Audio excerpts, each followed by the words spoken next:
Realmente, precisa fazer várias rampas de temperatura? Bom, aqui é o Daniel de Slack do Com Cerveja e essa é a dúvida que eu recebi do Marcelo Capella. Marcelo, a resposta para a sua pergunta é simples. Não precisa fazer várias rampas de temperatura quando você estiver preparando a sua cerveja. Tudo bem?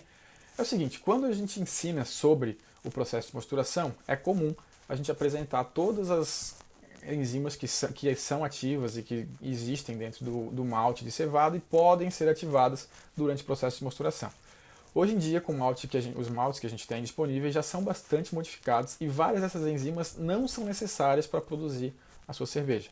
Tá? Basicamente, o que a gente precisa ativar durante o processo de mosturação são as enzimas de sacarificação. Talvez você já tenha ouvido falar, que é a alfa-amilase e a beta-amilase, que vão quebrar os grãos de amidos em açúcares menores para depois poderem ser utilizados, né, e consumidos pelas leveduras para transformar o nosso mosto cervejeiro em álcool. Beleza?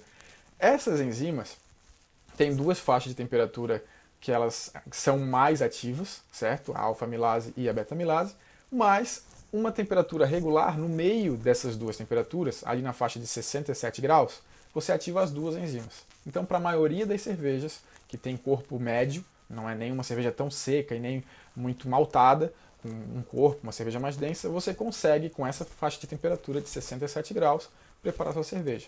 Para quem está começando, basicamente essa faixa de temperatura é a que você precisa para mosturação, então uma infusão simples a 67 graus está suficiente.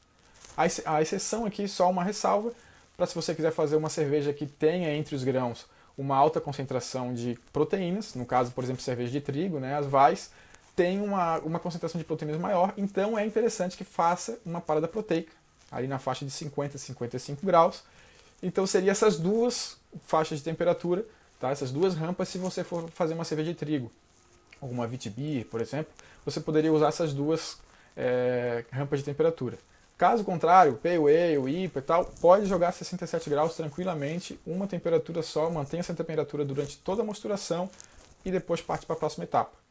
Tudo bem? Espero ter ajudado o Marcelo e para quem tá, mais alguém que tem essa dúvida. Se você tiver alguma outra dúvida também pode mandar para a gente e a gente continua se encontrando aqui no próximo vídeo. Até amanhã, um abraço, valeu!